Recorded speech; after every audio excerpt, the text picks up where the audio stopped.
सारा काम जल्दी से निपटा के बेड पे पसर के मस्त मोबाइल चलाने में जो सुख है वह किसी और काम में नहीं है।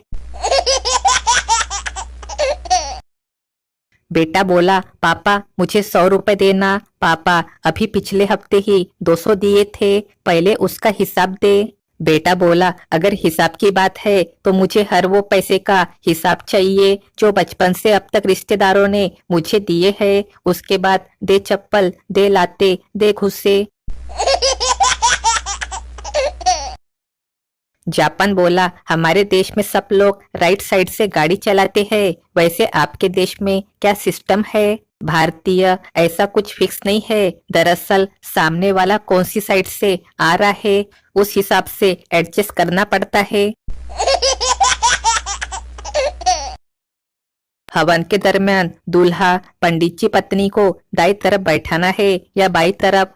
पंडित बोले, देख ले यार, जैसा ठीक लगे तुझे, बाद में तो सर पे ही बैठेंगी। देखो, बेइज्जती ऐसी भी होती है। पति, मेरे लिए तो दूर दूर के रिश्ते आते थे। पत्नी, हाँ, नजदीक रहने वाले तुम्हारे लक्षण जानते होंगे ना, इसलिए। उपवास करने से तन हल्का हो जाता है और बकवास करने से मन, इसलिए दोस्तों से मिलके बकवास करते रहो और टेंशन डिप्रेशन से बचे रहो। अगर जीवन में कोई समस्या खड़ी है तो खड़ी रहने दो, बेचारी थक के खुद ही बैठ जाएंगी। कुंवारे थे तो स्मार्टनेस के चक्कर में बाजार में झोला लेके कभी नहीं गए, अब शादी के बाद बोरा लेके भी चले जाते हैं।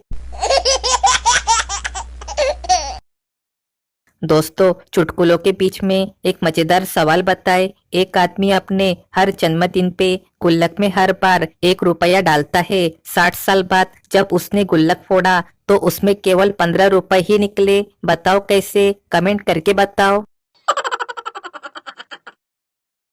एक व्यक्ति सूट सिलवाने के लिए दर्जी के पास गया। दर्जी ने कपड़ा नापा और बोला, कपड़ा कम है। वह दूसरे दर्जी के पास चला गया। उसने नाप लेने के बाद कहा, आप 2 दिन बाद सूट ले जाइए।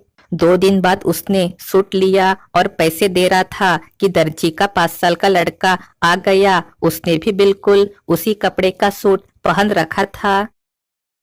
वो व्यक्ति पहले दर्जी के पास गया और बोला, तुम तो कहते थे कि कपड़ा कम है, लेकिन दूसरे दर्जी ने उसी कपड़े से न केवल मेरा बल्कि अपने लड़के का भी सूट बना लिया है। पहला दर्जी बोला, अरे भाई, उसका लड़का 5 साल का है और मेरा 13 साल का है, तू ही बता कहाँ से कपड़ा पूरता। आदमी ये सुन बेहोश हो गया।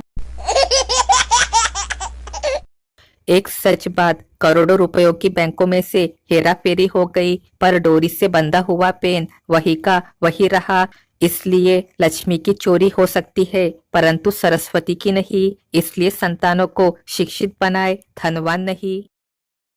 लड़का बोला, तुम लड़कियां विदाई के टाइम इतना रोती क्यों हो? लड़की बोली, जब तू जाएगा ना बिना तनख्वाह के दूसरे के घर का काम करने तो तू भी रोएगा। अभी लंच चल रहा है, अभी सर्वर बंद है, अभी चाय पी रहे हैं। बताइए मैं कौन से बैंक की बात कर रहा हूँ? कमेंट करके बताए। मैंने उससे बोला, मोटी हो गई हो, थोड़ा भागा करो। वो सच में भाग गई किसी और के साथ। दोस्तों, चावल से बर्फ कैसे बनाए? ध्यान पूर्वक पढ़े। राइस में से आर निकाल दे, बचा आइस, लो बर्फ तैयार है। ऐसे ही ज्ञान प्राप्ति के लिए बने रहे। मोबाइल आया, सिनेमा खत्म। मोबाइल आया, रेडियो खत्म। मोबाइल आया, टॉर्च खत्म। मोबाइल आया, MP3 खत्म। मोबाइल आया, कंप्यूटर खत्म। आपका मोबाइल आपके पत्नी के हाथ आया, आप खत्म। दोस्त बोला, यार ये शादी में दुल्हन को घूंघट में क्यों रखा जाता है? पप्पू बोला, ताकि किसी के मुंह से ये ना निकल जाए कि अबे ये तो मेरी वाली है।